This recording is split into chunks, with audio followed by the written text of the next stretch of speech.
Welcome, everybody, to today's broadcast of Running the Rift's coverage of the CLOL Championship.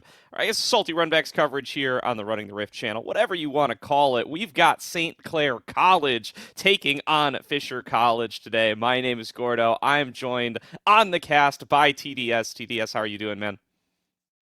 Excited for today. Had to go for a quick shave in the process, but I was able to get it ready just as these teams are getting ready for today's matches. And what maybe it's what people weren't expected or not actually expected to see, but unexpected for us after what happened yesterday to a certain degree. But it's a matchup that can be quite promising depending on how a lot of people see this. Yeah, absolutely here, and we have had a hell of a bracket so far. So many upsets yesterday after a Yep. tournament that's gone according to the rails thus far. Let's take a look at the bracket here. You can see where we've gotten to so far. It has been such a crazy run of it. UST taking a 3-0 over Yep. SLU. Northwood taking a 3-0 over Ole Miss. St. Clair taking Winthrop to 5 games. It's all been an absolute pleasure to watch. Exactly. There were a couple of 3-0s that people were not expecting to see through, and then the matchup that people were expecting to have a 3-0 potentially had a 5-game series. So it's kind of interesting how the CLOL bracket has shaped up already. We're in for a surprise today, depending on which teams get eliminated at the end, because there's a chance that we get missed out of here or St. Clair or Fisher even. So it's like there's a lot of teams that will have the potential of going forward, but others that will have a quote unquote disappointing split depending on how they end up going out today. Absolutely will here. And let's get into what today has in store. Take a look at the schedule. Going to be 4 matches today. Running the Rift here will be covering the elimination matches. Fisher College taking on St. Clair, and then Ole Miss taking on SLU. Meanwhile, the winners bracket will be over on Salty Runback Pod, kicking off in just about an hour, where Maryville will take on Winthrop University, and at couple hours after that, Northwood will take on UST. Exactly, there's a lot of good matches today, and obviously the upper bracket side looks quite enticing. Maryville Winthrop, a classic already in the CLOL ecosystem, but I'm looking towards these elimination matches because at the very least, the other 4 teams do have a second chance. They can come back down here and they will be able to turn it around, but for the other 4 teams, the ones on the lower, it's now or never. They lose out or they get eliminated if they lose out today, and that's going to be such an intriguing aspect of the CLO for this side for the lower bracket. Yeah, I mean, Ole Miss versus SLU got to be the match to watch, absolutely, with the elimination on the line for one of these two programs who have both had such incredible years. And all of it is made possible by the GoFundMe and donations coming on across from all across the scene. Huge shout out to everybody who has contributed to the broadcast so far, and the time has not run out. You can still go in and contribute today, support the broadcast of all of these fantastic collegiate teams. Huge shout outs as well towards Ole Miss themselves and towards Gen G for their contributions and sponsorships here. Everything been given to make this possible, and it has been absolutely fantastic to have gotten this level of support for the broadcast. Exactly. They are here trying to make it better for everyone in the collegiate ecosystem, trying to give these players the chance to show themselves, and we're here to try and push that forward even farther as much as we can because we're closer and closer towards that grand finals where everyone wants to be if possible, but only 2 teams can reach that spot. And today we're going to lose out one of those 2 teams. Well, actually 2 of those 2 teams, because with elimination 2 are going to go out today. Yeah, and let's get into today's matchup. St. Clair College taking on Fisher College, 2 organizations, 2 programs that have both made Yep. it to top 8 last year, now looking to improve on that record. And what it comes down to is one roster will be moving on to top 6. They will get an extra weekend. They will improve on their accomplishments from last year. The other will not. The other will bow out 7th or 8th place, and they will have to wait a whole another year for another shot at a CLOL championship. Exactly. And speaking about the potential of the programs, right? It's never great to have to wait a whole year to try and showcase what your program is capable of doing, but you always have to watch out for the context of a lot of these programs and what they are trying to accomplish in a short while and in a long run.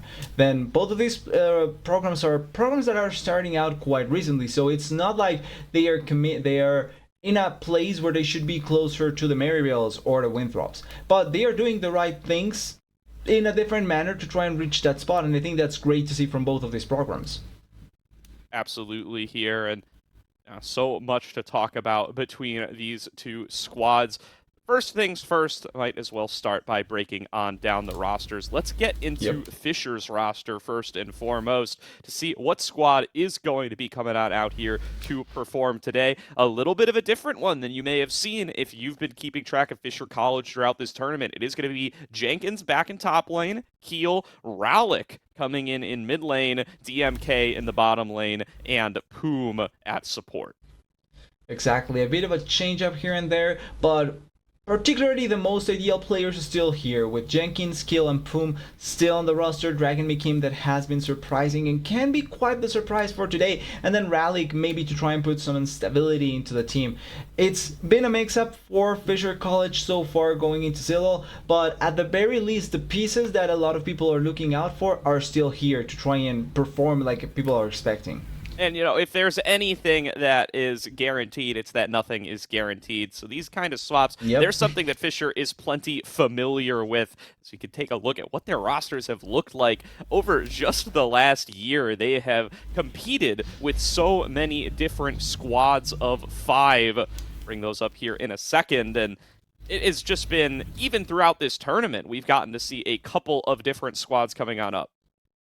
Yeah, it's surprising to see a team make this many changes in such a short while, but at the same time, it's one of those things where they try to put themselves out there and try and accommodate for many changes or just try and find the right playstyle. As we see the St. Clair roster a little bit here before.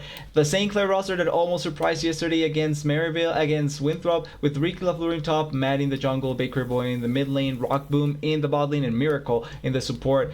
I love the graphic that we have about the Avengers, and I feel like they are leveling up as the Avengers the more we go into this tournament, because they are performing like a team that is slowly but surely finding their ground. Absolutely here, and they've definitely gotten to show us quite a bit over the course of these last couple of weeks, and even as close as yesterday, taking down Winthrop yesterday in 2 games out of the 5. Get a check on out that in a second. Let's get back to the Fisher roster, actually, really quick. We missed out on a little bit of a setup we had going on here. Here's Fisher throughout the years. That's what I've been talking about. But not the years, actually, just the year. CLOL 2023. Last year, they showed up with Bajani, Keel, Serenok, DMK, and Sword Blue. And you could see the events that they've played in since then and some of the different rosters that they've fielded. The big key sticking point has been Keel throughout the whole time. He has been playing in pretty much every event that they've gone into. But other than that, pretty much every roster spot has been switched up at one point or another. I think the hilarious one is game 1 versus MU on Friday. Like, out of nowhere, Jenkins playing support and Poom playing AD carry, and then we have Bajani in the top lane. And it's kind of an interesting mix-up, but yeah, trying to put some players into certain positions, like you're pointing out, Kill being the long-lasting player, at the very least for the year, trying to showcase himself as much as possible. And I do think that this roster, even with the changes, has great potential. Like, even some of the names here, when you just look at them individually, you know that these players have the capability to perform in the highest level. The problem is trying to bring that up as a unit, as a team. And I hope that now with this roster, they can try and bring something forward together as a team. Absolutely here. And you got there down at the bottom, the present day squad, like we brought up earlier on. Rallick will be coming on in instead of longtime mid laner Serenok. We'll see how they're going to be able to be performing there, but it's going to focus a lot, I think, towards the top lane. Keel and Jenkins, they've got so much experience together, and they're going to need to be the rocks for this team to cling on to in the midst of a little bit of chaos going on across the rest of the team. Now, St. Clair versus Winthrop. We talked about this a little bit just a moment ago. You can take a look here and see kind of what things were looking like. They start off 2-0. And they end up getting reverse swept, TDS. So it's a little bit of a heartbreaker, but what I really want to convey here is they should still be more respected coming out of that series than they were going into that series. The fact that they've been able to challenge Winthrop so substantially means such great things for this team.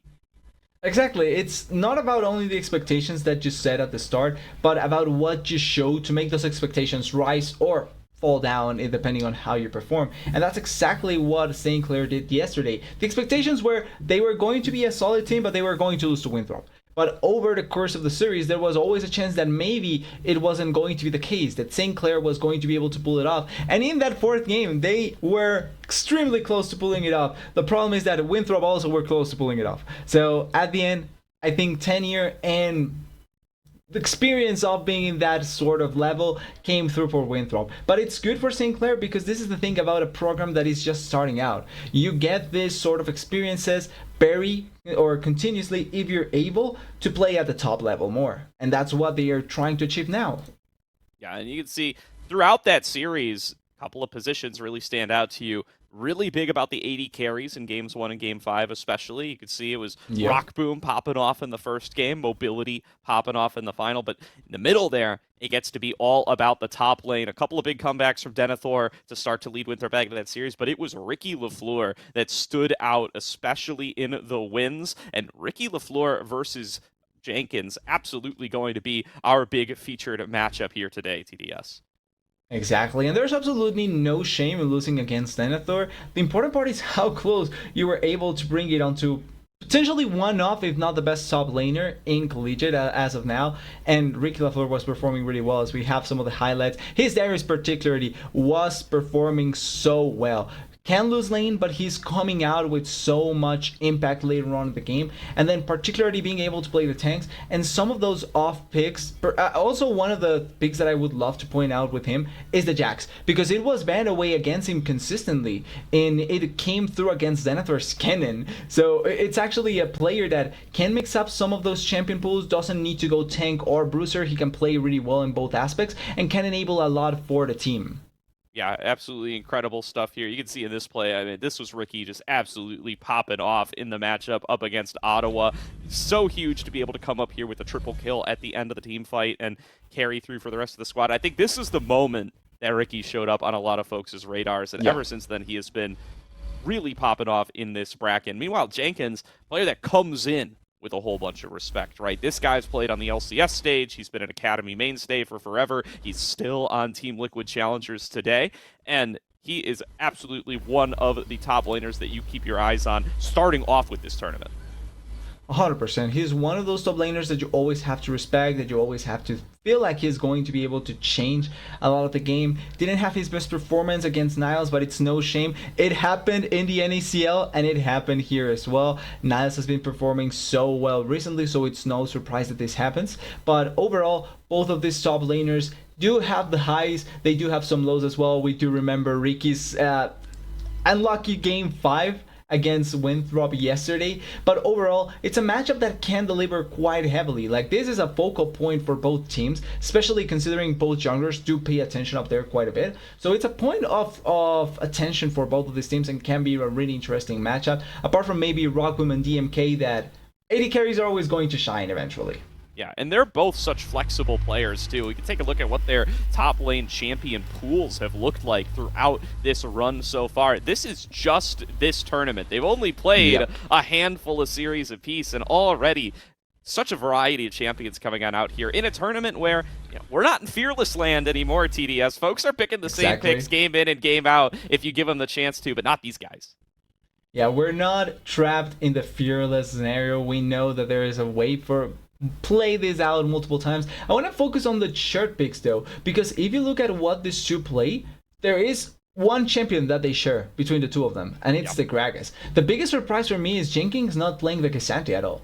Like, that champion has been stable for the top lane, has been a consistent factor so far. So the fact that we have barely see the K'Sante at all for Jenkins is surprising to say the least. And also, for the side of Ricky, there's quite a bit of carries when you look at it. You have the Yoni, the Darius, and even the Jax. So it's a mix-up between the two of them, but it really shows that they are not shying away from trying to flex it out for the team.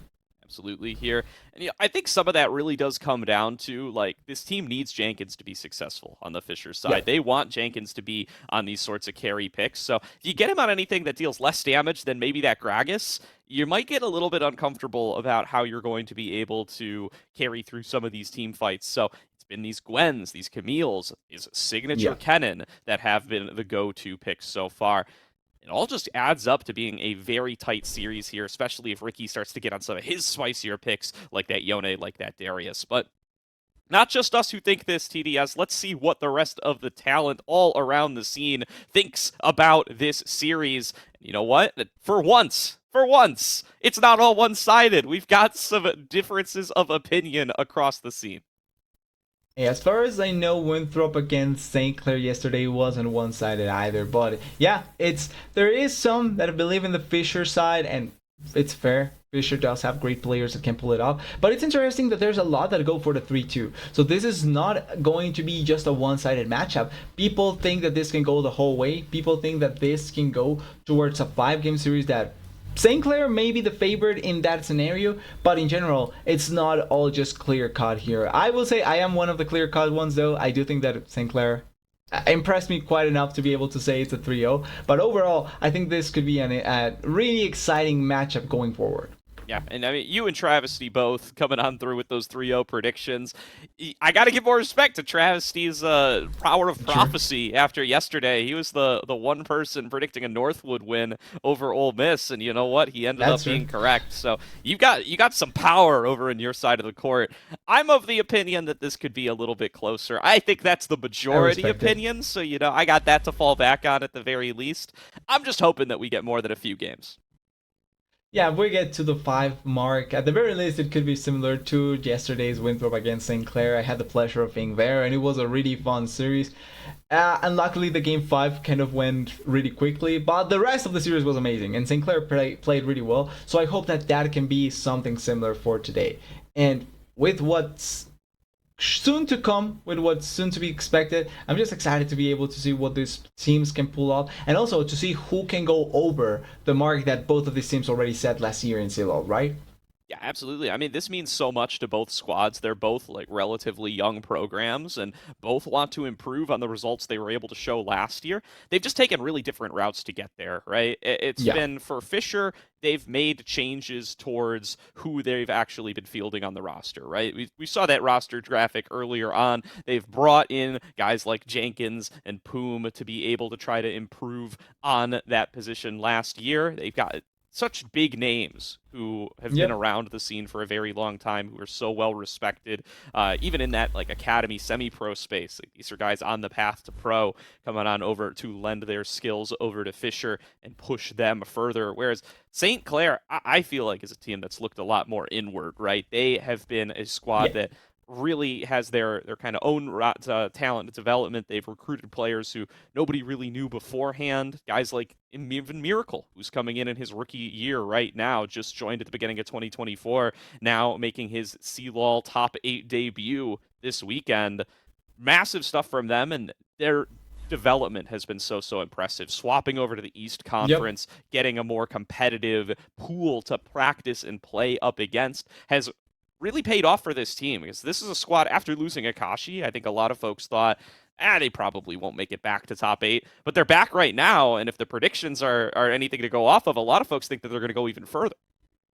Yeah, could be the case. I'm honestly on the side that I feel like both of these teams are trying to do something similar, but their approaches obviously are different, right? The program, one, it looked more at not necessarily star players, I would say, but more so players that are not only tenured but with experience, players that are known and that can be great. And then the other went for a much longer approach. Both approaches are right because they can be long term but in different manners. And it's interesting seeing how both operate in a different way and try and find the success via their own ways in that sense. And I like that we get to see this from different colleges in that sense, as we have the first draft already on and already quite a bit of focus towards top lane. These are my favorite kinds of matchups, TDS. Both teams coming in saying ripping up the rule book. The meta Yep. doesn't matter one bit. What are we banning? We're banning stuff that the other team is good at. I don't care what you say objectively the best champion is. I don't care what the teams at MSI are doing. It is all about these pocket picks. Darius, Lilia, Kaisa taken away from Rock, Boom, Maddie, and Ricky, and then that Rumble Kennen taken away from Jenkins. Skarner, okay, fine. Skarner's broken. You gotta ban that on red side. I think the biggest surprise here with this Skarner, though, is that it's Saints banning it, considering that Maddie does play the champion quite a bit, and yesterday it was one of the better performing champions for Maddie against Winthrop, so kind of interesting approach, but it's not a bad one either. This does leave open pretty much every bot lane pick, something that yesterday was really apparent for the side of St. Clair against Winthrop, that they didn't want to play the Barriers or the Kalista or the Ashe either. And we want to see what Fisher and St. Clair opt into here. Rockboom has been a really solid Barriers player, Kalista as well, obviously we know his capability. But the biggest thing for me yesterday was the desire to never allow Miracle to play Ashe. And I want to see if that's something that Fisher keep on doing here, or if they take the Ashe themselves. Sure here, looking in towards what this first pick coming through is going to be. Fisher with their first crack at the egg. We'll see what they end up locking on in. Wouldn't be surprised to see a little bit of jungle priority start to come out here. Keel going to be one of those players that you really have your eyes on for that Fisher College roster. Could be something that you want to try to blind away, get one of those powerful selections. Not too many contested picks, I would feel, between these two teams, so it's really up to what they're going to be willing to show face up. Yeah, it's pretty much what they're... I feel like a lot of this is going to come down to the comfort of some of these players, what they feel like it's going to be the best thing to play at this point, and what it's going to deliver more going forward in the series. Because once again, this is going to be normal pick, no fearless like a lot of the amateur scene has been recently. So it's not like you're going to be forced off of your best picks, as we have the second round of bans, and we'll wait to see the rest of the champions, I guess, with that Poppy getting banned away. And so we're getting into the second ban, so that means all of the first six picks are through. They're just a mystery. We'll have to find out what those are going to be, hopefully very soon. One's already picked. Well, that's the question, right? Are these truly Vi and Poppy bans, or are these Vi and Poppy picks? Hopefully we'll get word on that here pretty soon. Rek'Sai is also getting banned away. I think they're banning Keel here. All right. So there's no jungle pick on the first rotation. I'm guessing there was a Kalista, Varus, and an Ashe pick at some point, and then someone picked Kaycent. Yeah, this is a fun. I mean, this is a challenging trivia game that I didn't know we were gonna have to play here today, TDS. I mean, I wasn't expecting this. All right, here you go. You got all 5 bans based on these 4 Phase 2 bans. What were the 6 Phase 1 picks? I think I agree with you. I'm guessing there's a Varus somewhere. Maybe someone picked a Seer as well. I can see that because there's no mid lane bans. Maybe it was... it's kind of tough to go for... There's no Jax ban, so maybe Ricky picked Jax. That's not a bad prediction. I agree. That's a good call out here. Junglers from both sides. Whoa! Okay. There's the whole trap. We were close to right. Look at that. There's Barris, there's Ashe, there's Kaycent, there's Kalista. We were going in the right track with this. No Jax though. All right. Let's break it down here, TDS. Let's take a couple seconds. We've got Varus first pick from Fisher. The response is the K'Sante Renata. Fisher finishes off with Talia Ashe, and then Bakery Boy locking in the LeBlanc up against Ralix Talia. Let's start off with that. Yeah, really interesting choice here. Now, Bakery Boys LeBlanc was really good yesterday, and also in the games against Ottawa, so not a bad choice to try and go for. A counter pick in the mid lane is always great to have. And then you have a bot lane that can be aggressive, but obviously double range, say Merksman against the Renata Kalista can be bothersome sometimes. I think the biggest thing that I want to look into is top lane matchup and then jungle matchup, right? Because this is one of the first times I think we've seen Ricky get counter pick top. Against most top laners, he usually is the one that takes the brawn and he goes for the blind. He takes the Olaf here against Jenkins Kaycent. And we're talking about Jenkins not playing enough Kaycent. This is one of the first times we're going to see him like Kaycent, but immediately counterpick. So already setting up for quite an exciting top lane matchup going into this game. Yeah, we definitely are. I mean, this is going to be that K'Sante for Jenkins that you were talking about just earlier, TDS. Yep. I mean, we didn't get to talk about it too in depth, but Jenkins, I'm sure, has a Cassante. I've seen him play at an NACL. I believe it. I've seen the solo queue games. Jenkins plays the Cassante. It just hasn't been something they've been going for in CLOL so far, but this game will be the exception. They're going to take it here as their blind top laner, and it means that Ricky is going to counterpick it with the Olaf, so another new carry-style pick coming out of Ricky. Yeah, and I'm excited that we're seeing this, not new facet of Ricky, but this more unleashed Ricky in the top lane, right? Because I remember Ricky more so the playing going for, he goes for the Ornn, he goes for the Sion, he goes for the tank top laners, and he does his job for the team. Especially when you have Rockman many sense, and that was something that also characterized St. Clair when Akashi was part of it. Because you had those two great carries, he was fine going for the more supportive style of play, going just for the Kisantes and the Scions and things like that. But this time around, with a much more supportive, well, not supportive mid laner, but a much more versatile mid laner like Bakery Boy, let's put it like that. I think Ricky is able to get a little bit more unleashed, and he's been going for these more aggressive picks as much as possible, and maybe an early fight here. Yeah, Poom, going to check that with a ward. I was going to say, you got to either volley the bush or ward the bush. You cannot walk right into it. And they're going to get paid off pretty handsomely for this. The Hail of Blades Ash taking away about 2/3 of Miracle's health bar. And I agree with a lot of what the people say. I think Hail of Blades shouldn't be a rune for supports because it's really bothersome to see sometimes. But at the same time, it's kind of funny seeing AD carries cry. So, like, I cannot say I'm against it. And Rockman taking such a big trade. Yeah, no, I mean, I feel that. Don't get me wrong. Deep in my soul, you gotta appreciate some of the frustration coming through on positions that you don't play.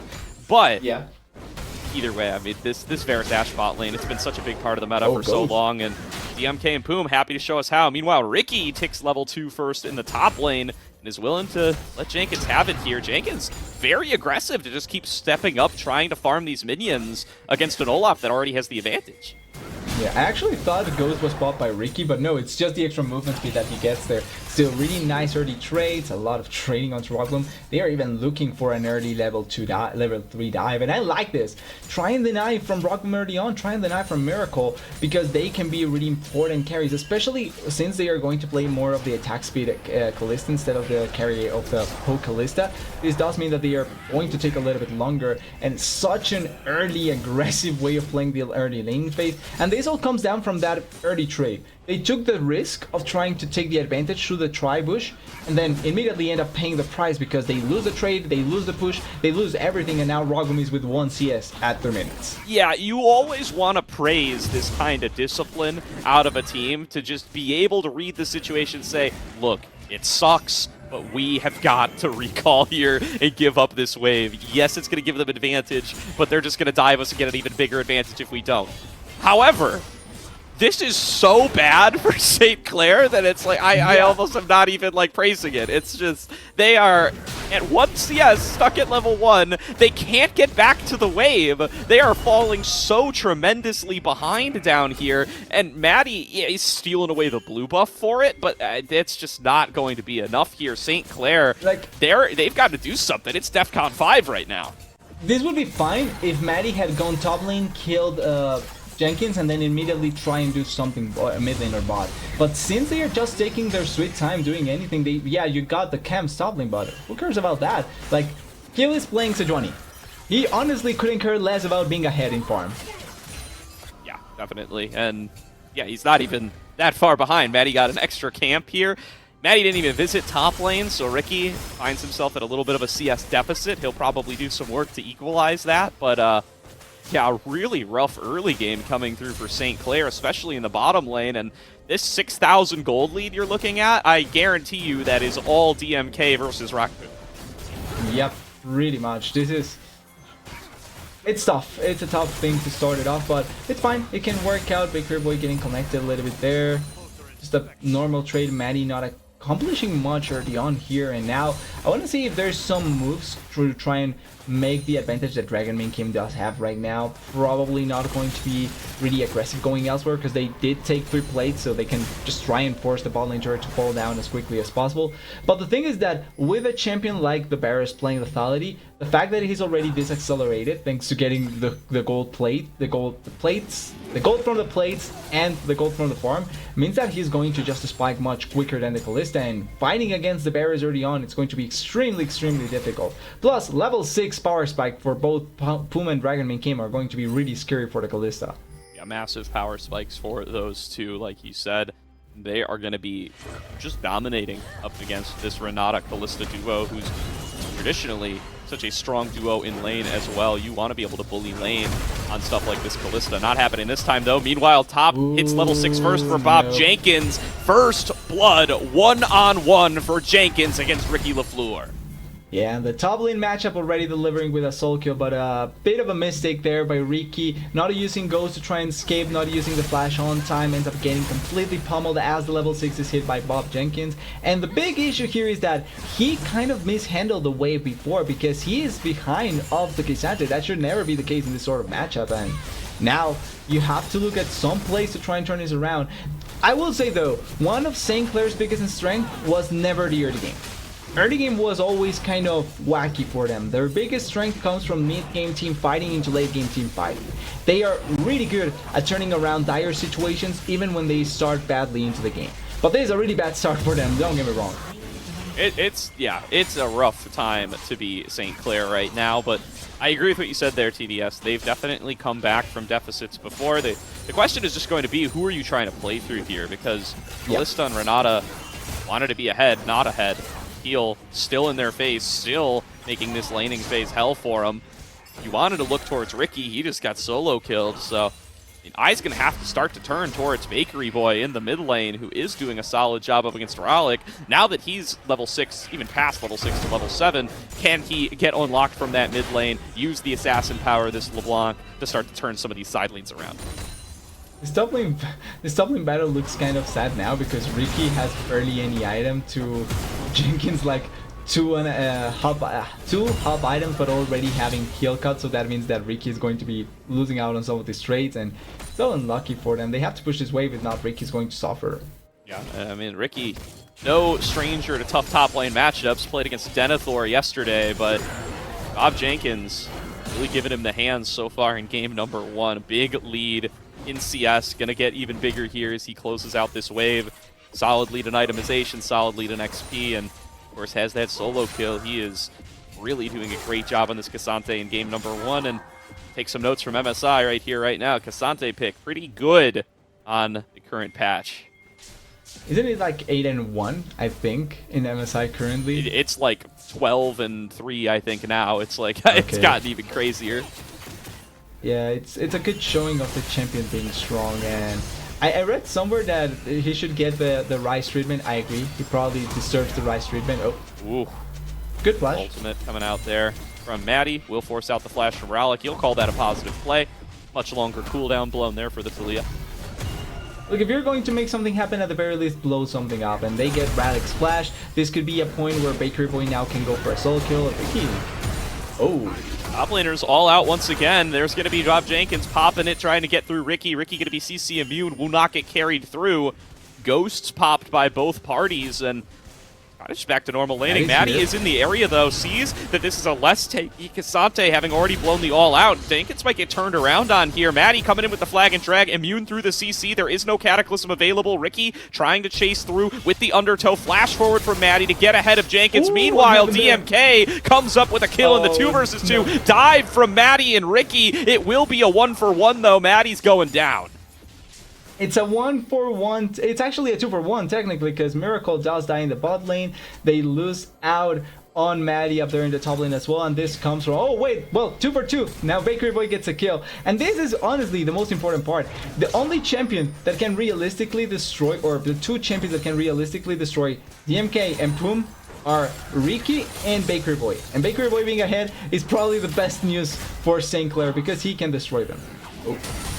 Here, although here comes Keel from the top rope with that Glacial Prison. Will get the lockdown there on towards Rock Boom. Gets cleansed away.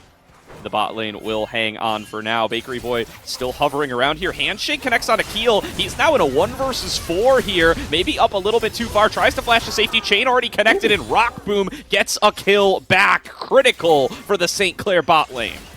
Yeah, a little bit too aggressive there, Mr. Kill. You end up paying the price with your life, and does mean that Rockboom, for the first time, gets on the scoreboard. He's been doing a really good job even when behind, hasn't died, has collected some of the CS, maybe losing some of the traits, but realistically, you just want to get to a point where the Kalista can out-attack. That's what you desire. If you're able to get there, that's already great news.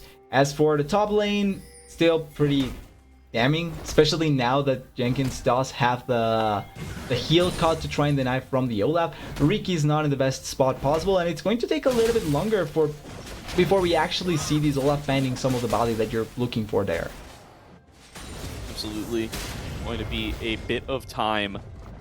So, heal moving back up towards the top side, resetting after getting taken down bottom, and my eyes are now more on Bakery Boy than even before. He's now got himself a sizable lead over Rolick after the fact that solo kill to get the assist gold in bottom lane as well as the CS lead. So he is feeling very strong right now. I want to see what he's going to be able to accomplish on this LeBlanc as we start to crest over towards the mid game. Fisher looking to get themselves these grubs. Doesn't look like there will be a contest, so it's going to be 3 grubs apiece for this game number 1. And I like that they do get the grubs denial here, or the 5 grub denial here, because with a LeBlanc, with an Olaf, that can always be threatening to a certain degree for the enemy team, especially in the split push. Oh, Ash in from Bakery Boy. Bold maneuver here in this 2v2 in mid. Now Bakery Boy taking a sizable bit of damage. He's got Keel right on top of him. Goes in for the distortion. Great block from Maddie on the Arctic Assault. Will save his mid laner's life. Keeping Baker Boy alive there. A little bit aggressive like you're pointing out with the flash in, but probably wasn't expecting Kill to be there. Already got a solo kill before, so probably was expecting that could be the case once again. Doesn't pan out, but you're fine with this if you're on the side of Baker Boy, because you want to force really heavily onto the Talia. You want to be able to kill her before she gets her flashback. Oh, the re-engage. Maddie coming on in, going to throw out that Cataclysm. Still no flash available on Rowling. Good dodge on the chains. Will keep him standing for now, but the Electrocute proc is enough. Maddie finishes the kill onto Rowling. Now they just need to try to get Maddie out of here without him dropping down. Will be able to do so. Handshake lands the bottom lane. Dragon? DMK caught way too far up with his pants down. Tries to flash. Will get taken down by Rock Boom's Rend. And St. Clara right back in it. Yeah, pretty good trade they are able to find. Not trade, pickup they are able to find. And I'm pretty sure what happened was DMK walking towards that bush. They were waiting on the side. Perfect timing, and they find a crucial kill. 2-0 now for Rockboom. Gets a little bit of farm, pushes the wave, so it's going to be lost for DMK. And even though it's not first item for Rockboom, Rockboom is still staying in this game. Was really far behind before, but with this, he's able to climb back slowly but surely into this game. If he was opting for lethality, probably would have had his first item already here, but you can see this, and this is the thing from St. Clair. Gold leads in the early game are not that meaningful unless they are like 10 or 15k, like what it happened in the 5th game against Winthrop. Because apart from that, they are able to play around it really well. Oh. Yeah, there's going to be Ragnarok pop from Ricky, but Jenkins just a little too quick on it. Meanwhile, fight breaking out in mid lane again. It's this mid-jungle 2 versus 2, and it's been favoring Bakery and Maddie all game long. Keel gonna get chunked out just like Rowlick. Neither will end up going down, so a win on that front, but they're gonna get forced out. They're gonna lose access to this big minion wave crashing through. Yeah, now we see a little bit more of the top lane. Top lane really is a favorite lane in general. Ricky and Jenkins fighting really heavily. Jenkins still has ulti. Gotta be respectful of that. Jenkins doing a really solid job in this one-on-one, but that recall being forced out of Keel, or at least just having to slink back to the jungle, regen off some camps for a bit, means that St. Clair will pick themselves up their first dragon, tying that count up at 1-1. The early Ocean Drake going to help them out in these extended lanes. Boom threw an Ashe ultimate up towards top, did not connect onto Ricky, but first turret gold will go to Jenkins regardless. They get the first turret, and I think it's really bad for the Olaf to lose out this early turret, especially in a matchup where he got the counter pick. But after how it started, you probably want to make it play like that. Maddie going to get spotted. They are not going to be able to collapse here, but it does open up once again space for Rockboom to farm a little bit more and maybe be able to become a stronger champion. As the Rip Herald is going down, and this Rip Herald is not a bad choice to try and have. The problem is that the timing does mean that they probably cannot use it for the next dragon. So they have to try and pop it, be it in the mid lane, or to push another turret in the bot lane or top lane. I'm not the biggest fan, but it's not the worst thing either. Boom will get an interrupt on Miracle's recall down there with the volley. Didn't even know he was in there, but felt it pertinent to check. will be paid off for this time around.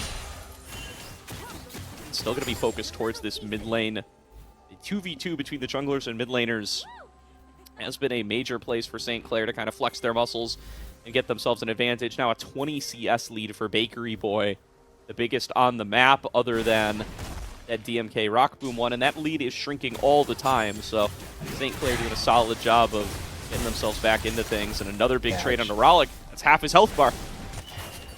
Even if you get pushed away, like, that is so much damage that Ralik is taking for free there, and it's really unlucky. But now at this point, bot lane turret more than likely going to fall down. There's simply no way to try and stop this just because of the health bar. There is Very Clear Void coming down, but I don't think there's any reason to actually force a fight here. Not. This turret, under a lot of pressure, will drop to the force of the Siege minion. Here comes Enchanted Crystal Arrow, connects on to Miracle. He is going to get chain CC'd. He will be assassinated by DMK and the Fisher College crew. Yeah, there was no ulti on Miracle. There was no cleanse either on Rockboom, so whoever tanked that, he was more than likely going to get forced and died there. Really good ulti, really good force. They get the turret plus another kill, and the gold lead is still in favor of Fisher. Now, Ricky will more than likely get this turret on the side, so going to equal out a bit of the gold there. And then plus the farm, going to have a really nice, well, a really nice small advantage here. But overall, there is quite a bit that Fisher has been able to accomplish that St. Clair hasn't had the best of responses just yet. And fighting here, well, there's going to be Ragnarok flash in from Ricky. He sees an opportunity to take this fight up against Jenkins. Jenkins continues to charge forward, though, looking for the solo kill. There's the potential bailout coming on through from Miracle. Ricky will stay standing. They got to kill him in time, and they will. St. Clair turn around the fight in the top, thanks to Miracle's Renata. yeah, but they send everything and everyone to try and stop this. Oh, Rockboom maybe out get in here. mid. There's Chain CC on Rockboom, and he will fall. Keel locks him down, and there's going to be that Rift Herald charging through mid. Inner turret gold going to be massive for this Fisher College crew. Now, can they get out with the crime? Handshake connects on towards Boom, pulled back into Bakery Boy. Miracle walks away with the kill. And there, meanwhile, Ricky taking an inner turret of his own. That's 700 isolated gold into Ricky LaFleur. Yeah, all in all, the gold difference is not going to be much higher for the side of Fisher, but they do get the 2 mid lane turrets, and opening up mid lane as always means that you get a little bit more control inside of the enemy jungle. It's not going to be the do or die situation, especially with dragons going one apiece for both sides, but it is going to mean that you're going to have to be more careful about where you walk inside of your own jungle, as DMK does complete the Bale of Night. I actually thought he was completing the Yomus just a little bit there, but no. Bale of Night, really good item to try and stop the burst potential coming in from the LeBlanc. But now we're seeing Ricky beginning to spike a little bit more with the extra gold that he's getting. Rockboom already has his first item. LeBlanc having a lot of burst damage, and maybe a potential setup for this next dragon if someone is not careful enough. Oh, wait, Ralik. Bakery thinks he sees Ralik, goes in with the ultimate, connects the chain. That's going to be Ralik done for. Nowhere left to go. Bakery Boy picking up the gold, and a numbers advantage for St. Clair now. 30 seconds to go until this next dragon. Here comes the ultimate out of Maddie, trying to get the fight started on a DMK. DMK going to be forced to flash back away. Another handshake connects, double root. Meanwhile, Poom just focusing down Maddie. Solo, mano y mano, now knocked up, now focused by the rest of the squad. Flashes away, Ren would be enough to kill him, but Rockboom not in range. Maddie drops to one more auto attack from DMK, and Fisher College managed to make it even. Boom was a hit away from dying there, but with no jungler now, this could be the angle for the next dragon, although DMK needs to be careful here. Could end up paying the price if he's not careful enough. Teleport by Ralik, so they are going to try and get the control over the dragon, and I'm 100% sure they cannot actually fight this. Oh! Right, Rockboom going to be the focus. Keel trying to get the fight started. There's the bailout, but it's not going to be enough. Now Miracle stuck in the corner. Ralik cuts him off, and 2 more kills go over to Fisher. They now get to move on down. They will get to claim this dragon. Yeah, and Ralik gets a bit of the kills there, but in reality, this is all kill. He finds the angle to kill, Rockboom flashes in and gets the extra damage to be able to just lock him down and get the kill. They are doing really well on the side of Fisher to collapse onto members that are staying for a little bit too long and finding so much value. Look at that, 5-1 for Dragon Main Kim, also 9,000 gold to just the 6,000 for Rockboom, and the difference in the early game was beautifully played so far by Fisher. Again, St. Clair has done really well to answer back to this situation, but it's good to see Fisher, after such a dominating victory from Maryville on Friday, coming back so well with this newer roster and performing so well so far. Absolutely here, and The Hunting Baron will come down, the classic Baron kit for this first game. St. Clair still find themselves about a 2,000 deficit, and for as good as things were looking for St. Clair for a while, it's that bot lane differential creeping back up. So much harm done towards Rockboom's game in those first couple of moments, and it's just rearing its head once again here. DMK far enough ahead from all those plate gold to being able to pick up additional kills. Those kills get him even further ahead, and it's just a snowball effect. He now has that substantial lead over Rockboom that a couple of kills, a couple of good picks here and there, it just can't compensate for. Exactly. There's way too many things that it's difficult to compensate for here. There needs to be a couple of shutdowns, crucial shutdowns to try and turn the balance as of now. But the difference is not as high, right? It's 3k gold at 20. There's not that big of a difference to worry if you're on St. Clair's side. But for Fisher, it does give you enough of a window to try and make more pushes, more control inside of the enemy jungle, more attempts at allowing for Dragon Maid King to poke from far away. And another crucial thing is now that they have the advantage in terms of dragons, Dragon Soul Point going to be important for them, and then if they are able to get the soul, having that Hextech Soul for Varus is going to be a really bothersome thing for everyone in the side of St. Clair. Yeah, it would be incredibly dangerous for it to come on through. St. Clair gonna have to do everything in their power to prevent that. Ricky re-arriving towards his old rival. Bob Jenkins doing a solid job of dodging away just for the time being, and 2 items apiece for both of these, but some extra components in Jenkins' inventory will reflect that lead that he's built himself up. Yeah, like, I'm watching this and thinking, do you actually win this if you're Ricky? And I'm not even sure anymore, as there's more members here and more chances to steal this red buff than they think. Yep. We'll go on over, and in response to that point, I don't think Ricky can win it right now. The Thornmail plus Frozen Fist combo, that's so much armor. The Thornmail going to reduce the healing that you get from this Hydra, and yeah, I mean, Ricky's itemized to be able to rush the back line and take them down. He's not going to be able to go toe-to-toe with Jenkins in my book. There's going to be Enchanted Crystal Arrow, connects on a Rock Boom. All-up's not quite there. Rowlet comes in with the wall, but it's like they thought they had an angle, but just didn't manifest. That was cute. Not going to pan out, but it's cute to see. Yeah, almost feeling like a little bit scary for the side of St. Clair, but now with no arrow, no wall, you can kind of move a little bit more aggressive. Oh, Poom. Nice collapse coming through from Maddie. Poom, nowhere to go. Pops the barrier trying to stay alive, but he's dropping one way or the other. Maddie claims the kill. So maybe he thought that because they were taking so long to kill him and the Cataclysm wall was going to fall down, he was going to be able to survive. Obviously not the case, and ends up paying the price with his life, but I respect the attempt. Barrier pretty short cooldown as well, so we'll be able to have it back probably for the next big engagement, but there's going to be the Baron start from St. Clair. They think Poom down is going to be enough to justify this. Keel waiting in the wings. He's going to be able to get up and threaten the kill. There's going to be Bakery Boy dodging out on those Chains of Corruption. He gets hit by the takeover as well and shut down to Ricky. DMK is down. St. Clair have found their target, and now they're 5 versus 3. They found the target, and crucially, they found a shutdown now onto Ricky. A little bit more extra gold onto the Zolap. He's going to begin putting more pressure now on the sideline with that extra gold. Kind of curious how much he got. It was, I think, 700 gold that he was able to acquire there, so he probably has an item completed in base after this. Really great stuff here, and yeah, Bakery Boy, a player that's been largely unsung from this St. Clair roster, showing up on the LeBlanc, being that force that they can play through, winning out in his lane matchup, and then getting a huge pick onto DMK. Really great stuff here from St. Clair to be able to keep them in it. Fisher College still have themselves the lead. Yeah, and crucially for this matchup where bot lane started so badly in top lane as well, you having this sort of pressure point with the LeBlanc is maybe going to come in crucial here for the next dragon fight. 20 seconds for it if both teams want to go for this. There is now a third item on Jenkins, so that can be a little bit scary, and trying to blow the oh wait, Rockboom. Rockboom has to use the cleanse, flashes away, dodges out on the Enchanted Crystal Arrow, but he's got Ralik right in his face. DMK gonna be able to snipe him down. Bakery Boy is so far away, he's trying to walk down, but 2 of his teammates have fallen. Fisher College have themselves the number advantage. They're gonna move towards Soul Point.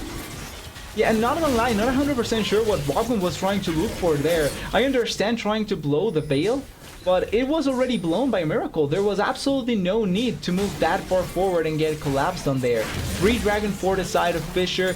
The LeBlanc is going to be able to put pressure onto this turret, but oh, okay, no, she's fine. And now maybe a little bit of push as well on the bot side to try and collect the turret. But overall, Fisher still with complete control of the game, and St. Clair are running out of options because now that next dragon, they have to 100% fight for it. Yeah, they sure do. Now, up to them to see what they're going to be able to do to fight back into this one. St. Clair, despite all of the good plays we've gotten to see from them, feels like they just continue to bleed out. They fall further and further behind. Ricky going to be able to secure this bottom lane turret to reduce the gold lead back to about 2,000. That 5th dragon will be the soul for Fisher if they are able to secure it.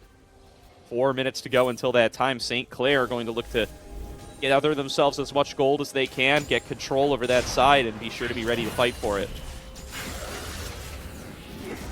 They really are looking aggressively here to try and get a little bit of control, but really nice just awareness of what could happen from both Boom and Kill and trying to control that side as effectively as they can. But they are waiting with an arrow and with an ultimate just in case someone oversteps.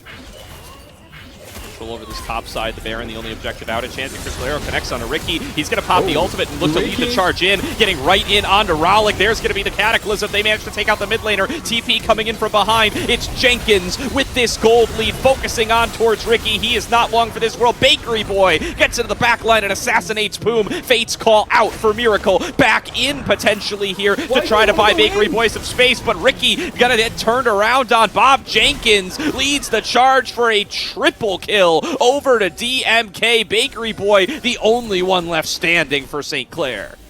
Yeah, the only one standing and the only one that maybe can stop this Baron buff. If they keep Dragon Min Kim here, and more than likely will. Oh, great play for Bakery Boy. The heal out of DMK, though, will keep him alive for now. And now this Baron going to be the target for Fisher, and there's no way Bakery Boy can stop this. He does have teleport, but there's no way for him to come back here on time with a... or on the right side. Baron does more damage now, DMK. Okay, he's fine. Wait, Maddie. Can he flash in? Coming on in as well. Maddie is going to arrive. He could flash in. He just doesn't have the vision, though. Did throw down the control ward, getting focused across the wall. Rallick will take him down. Handshake not going to connect on towards anybody. Keel's kind of sectioned out of the pit. Will be able to get back in time. That smite will come through, and Fisher College will claim the Gen G Baron buff. Yeah, they were able to spot Maddie with the Ash Hawk just in case there, and they are able to kill the Jarvan and then collect the Baron buff really easily there. Well played overall by Fisher. They are understanding what they need to do, and honestly, St. Clair has been taking fights that are completely and utterly random in some situations, trying to push under the turret with no real avenue there. Rockboom and Miracle deciding for who knows why they should re-engage when the fight was already over, and now Rockboom may be dead again. Rockboom sectioned off on the bottom, trying to get some of that distance. If Rollick is able to layer down these rocks, it's going to be tough for him to jump. Gets hit by the Glacial Prison, and Rollick will take him down. Fisher College, a numbers advantage on the map once again. In this game, Keel has just been completely dumpstering on Rockboom, both initially in the game, destroying the bot lane and never allowing for the side of St. Clair to do anything, and then after it, just consistently going towards them and just never allowing the Kalista to play the game. Such a smart game overall, really well played by St. Clair and by Fisher, sorry, and St. Clair just simply not finding the right answer. Fisher, huge props to how they responded today so far with everything that happened before. Now fully in control of this game, number one. All that's left to do is the closeout. 10-2-2 for DMK's Varus. This guy showing up massively in the first game with all the resources allocated to him proves that it is worth it. St. Clair's bottom lane have been unable to contribute, and their other advantages just have not been enough. Yeah, it's not enough just yet, and now with the dragon spawning in 30 seconds, this could be the game-defining moment. More than likely, it's the game-defining moment. Boom Aggression, focus from Bakery Boy, not going to have enough damage to finish him off. There's going to be the CC immunity popped, and once again, that means Ricky LaFleur has his chance to go in. Jenkins is in the back line, trying to pull Maddie out of position. Ricky charging in towards Boom, will be able to take him out. Jenkins popped the all-out on the other side to get away from the team. St. Clair found a pick. They've got a man advantage now. They have a man advantage, and they also have Bakery Boy threatening everyone on the side. They have Kalista and Maddie teleport back from Jenkins. He does have Frozen Heart now, so he's going to be even tankier than before, but there is a way for St. Clair to try and win this fight with the numbers advantage. It's all on if Bakery Boy can find that pick on the side. Yeah, and the whole game could be on this fight here. You cannot give over that Hextech Soul. Luckily, they've got Rock Boom throwing so many spears into it. They've got to be able to focus it down, but the fight's kicking off on the other side. Maddie going to be diving into the back line towards the carries, gets the Cataclysm, flashes back on out. Objective Bounty is secured by Rock Boom, and the follow-up fight, it's inverted now. Fisher are stuck on the wrong side of the map. Ricky LaFleur pops the ultimate, charges down the carries, picks them up for a double kill. Rock Boom's dancing backwards, so many spears right into Keel's face. Rock Boom will finish him off. 3 kills to 2 for St. Clair plus the Dragon. And just like that, St. Clair finding a slight angle, though. Ricky, you have to be careful. You're still not out of this. Charging forward, looking for Jenkins. He's already popped the all-out, but what does that do against this tanky Olaf? They will back and forth against each other, and Poom going to be able to lead the charge backwards, getting those slows across on towards the Saints and guaranteeing that Jenkins will survive. The game is still going on. They are able to salvage the situation there. Rock Boom is stacking the spears, collecting the dragon with the second smite.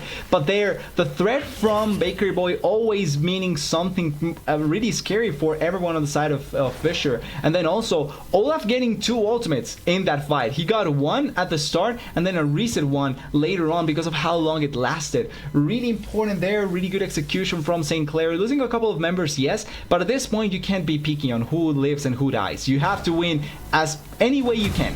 That's the whole point of this at this point in the game for you. Really is here. And St. Clair, they stabilize for the time being. Objective bounties are still available for them. They are still down about 5k gold, but they've secured themselves a foothold. They've prevented the soul from coming on through, and that means this game cannot be considered done and dusted yet. PDS, we're kicking things off.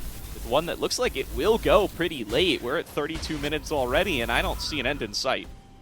It's looking like this may go a little bit longer, but this is something that St. Clair is accustomed to. And we talked about this. We saw this against Winthrop and against Ottawa. They are willing to take the game longer because they have the ways to take the game longer. Like, they are a team that never gives up a fight, and they find great angles to turn around games, even if they look really dire. And so far, they are doing this really, really well. On the back of Bakery Boy, it feels like first and foremost, but then other players now with more items maybe can begin stepping up. Olaf closer to that 6th item as well, already looking like a menace and has gone into the backline and killed Poom and Dragon Main King multiple times.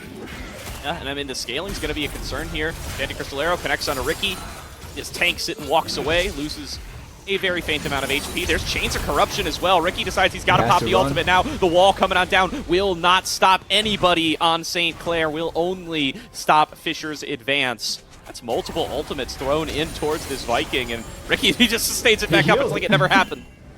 Yeah, he healed everything back up, although he doesn't have again ultimate now he doesn't have the ultimate, though. He has to flash backwards. Hostile takeover coming through from Miracle will only connect on towards Keel. Now Maddie looking to rejoin the fight. It could be a full-on 5-on-5. Jenkins looking with the Intofo strikes to pull him back in. Will not be able to land on towards a target. And again, the dance will resume, taking swipes at one another, throwing haymakers, neither able to connect. Yeah, everyone is looking for their angle. Baker Boy looking for their angle as well. Ash Arrow goes wide, and we're so close to Ragnarok being back up again. There is no summoners for Ricky, but he's so close to having Ragnarok again and being able to force a fight.